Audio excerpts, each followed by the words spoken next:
Hi, how are you? I started bullet journaling. Let's talk about it. Do you know about bullet journaling? It's like you take your.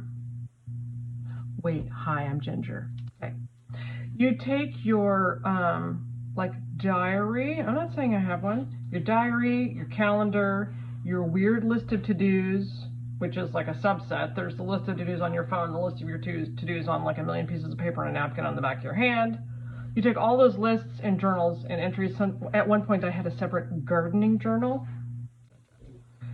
And you smush them all together into something called a bullet journal. Most people who bullet journal, just to give you the quick backstory, use a fancy smancy journal that's like a something. And I have decided to use, wait for it, an attic journal, because nothing says personal thoughts that no one will ever find like the meat cookbook. No one will know. But I have in here my calendar, my list of things to do, my forecasted calendar, everything I'm doing in the next 6 months, all the important thoughts and feelings I have about my 5 children, the ins and outs of the camper van I want to buy, my hopes and dreams. There's actually a collection. It's not called that. If you come across the list called hopes and dreams, it's not mine. Nobody knows that my vegan self has that stuff here in the meat cookbook. Right after also buco comes my details. So I thought it'd be fun to show you how to use an attic journal to have your own bullet journal.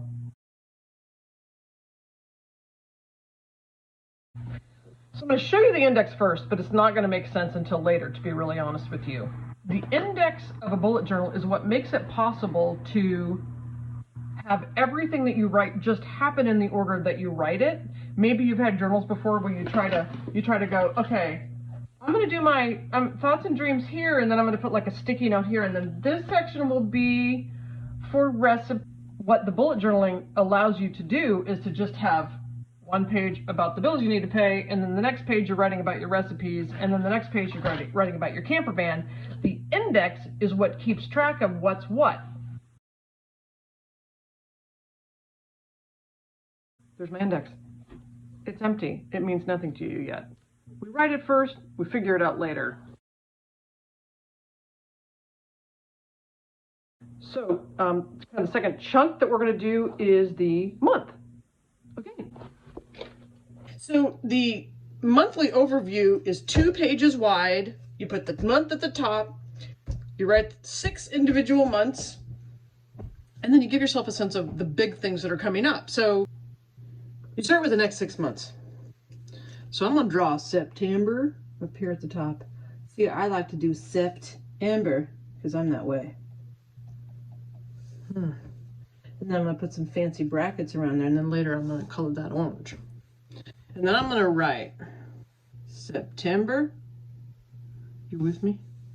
October, and November. See, I'm just going down, let me show you. I'm just going down in chunks. And then on the other side, I'm doing December, January, and February. And then I'm going to fill in what my next 6 months looks like. Okay, so this month, going to Idaho to visit sister, parentheses, driving new camper van. Did I tell you I'm getting a camper van? Okay, now the bullet journal guy would say, keep it really short. His bullet journal would say, bullet, Idaho. That's not how mine is. I like to write sentences. Do it however you want it. And then in October, I would write, son turns 20. And then in December, I would write, Christmas in Palm Springs. The next part of the month is, I turn the page, and I write September at the top of this page again. And then I write down all the dates of September. Now, again, to keep it, you know, clean, maybe you're gonna do like a line with your ruler. So then I'm gonna write 1, 2, 3. I'm gonna check 4, 5. You gonna stay with me while I do this?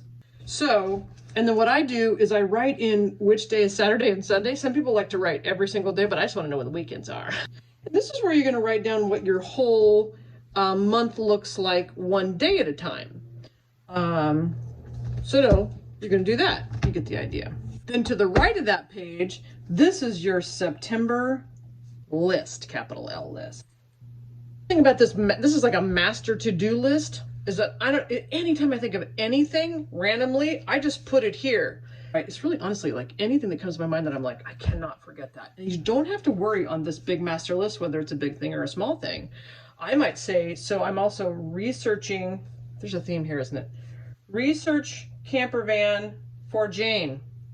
Because my friend wants one and I want to look for one for her. But then it also might be scheduled doc for the sweet wife. I might here say, do video for attic journals. This though, this master to do is the end of the month overview. So here's my September, and I haven't even decorated it yet. All my months. Oh. And then here's my daily. These are all the dates, and then the weekends, because that's the most important thing. And then here's my big to-do list. Now what I'd do now is I'd go through here and I'd write down stuff like anything that I would normally have up on my Google Calendar. It's great to be able to see the small related to the big, which is again what bullet journaling is so great for. So I write my days like this. Day, what I want to do. And then I also might write a note. A note has a dash. So if it's something to do, it's a closed. If it's somewhere to be, it's an open. And if it's a note, it's a dash. What I might do is something might come to me that I know I'm going to do today, and I'm going to write it here. If something comes to me and I'm like, I'm never going to get to that today, I'm going to flip back to my September big list. And I'm going to write it there. Collections is anything where you want to take a big a chunk of information and put it together. So you might think rather than a task, it's more like a small project. Trip to Idaho. Everything about my trip I'm going to put here. So like I've been doing research about my itinerary, where I'm going to camp, and I'd write my itinerary here. Anything about my trip. Close dot. Pack, close. Close dot. Pack. Camper stuff. Oh, I already did that even though I'm leaving a week from now. So if I accomplish it, I put an X. I did that already. And then I might make a note. I'm so excited. Then, so that's a collection. What can a collection be about? Anything, anything.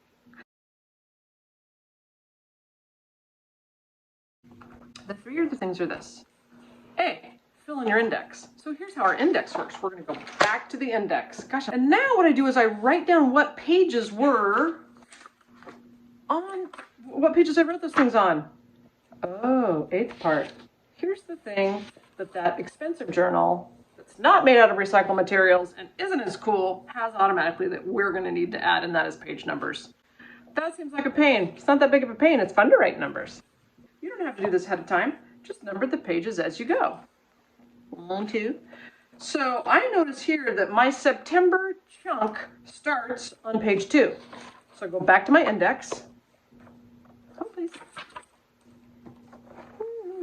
Watch what I'm going to do. This is so cool. September 2 dash.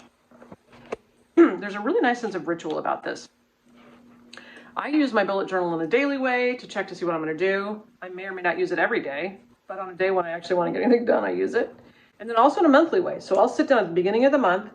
I make all these sections at the beginning of every month. And I go back and look at last month's. I cross things off. I move them forward. All that sort of thing. But all of my September stuff happens on pages 2, 3, 4, and 5. So I'm going to write 2 through 5. Look at there. That's kind of cool. And then my first collection, or my first daily, happened after that. And then I'm going to put my collection, which was Trip to Idaho. That was on page 8. So I write it like that.